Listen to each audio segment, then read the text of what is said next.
संसार में कोई ऐसी माता है कि साक्षात मैं जिसके सामने प्रकट है जाऊं और दुखी दुख मांगे? बुआ तुम भूल कर रही हो।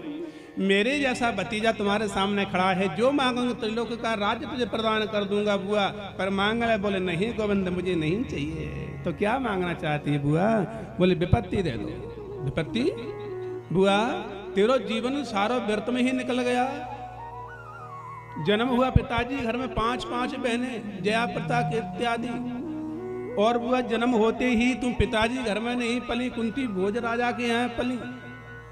जब बड़ी बही बुआ तुम्हारा विवाह हो गया तो पति देवता का नाम पांडु था और पांडु को बीमारी थी।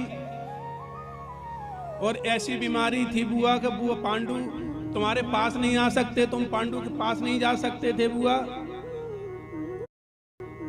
और पांडु को श्राप लगा हुआ था, जिस दिन तुम अपनी पत्नी के पास में जाओगे तो आपकी मृत्यु हो जाएगी बुआ। तुमने पति का सुख भी नहीं देखा बुआ। जैसे ही तुम्हारा विवाह हुआ तो पति देवता तुमको पीलिया के रोगी मिले और थोड़े उम्र के उपरांत ही तुम्हारे पति देवता समाप्त हो गए बुआ जी। तुमने पति का सुख नहीं देखा।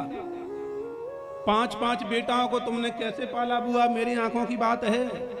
और जब तुम्हारे बेटा राजा बनने के लिए तैयार हुआ, आज तुम विपत्ति मांग रही हो बुआ।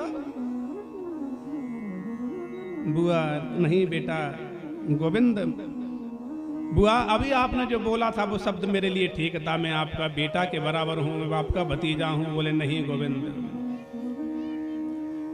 स्तुति कर रही है बुआ बार बार बंधु। स्तुति कुंती मैया की काफी लंबी है, समय का अभाव लेते हुए बंधु शब्दों का ही स्पर्श करते हुए आगे निकलेंगे। बुआ मैं ईश्वर नहीं हूं, प्रकृति परा नहीं गोविंद, आप प्रकृति के परे हो, आप ईश्वर हो।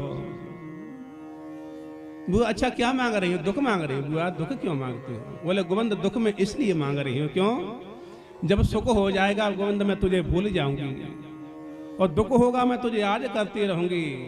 बंधु जब दुख होता है ना तो भगवान को हम और आप याद करते हैं, और जैसे सुख होता है तो भगवान को भूल जाते हैं।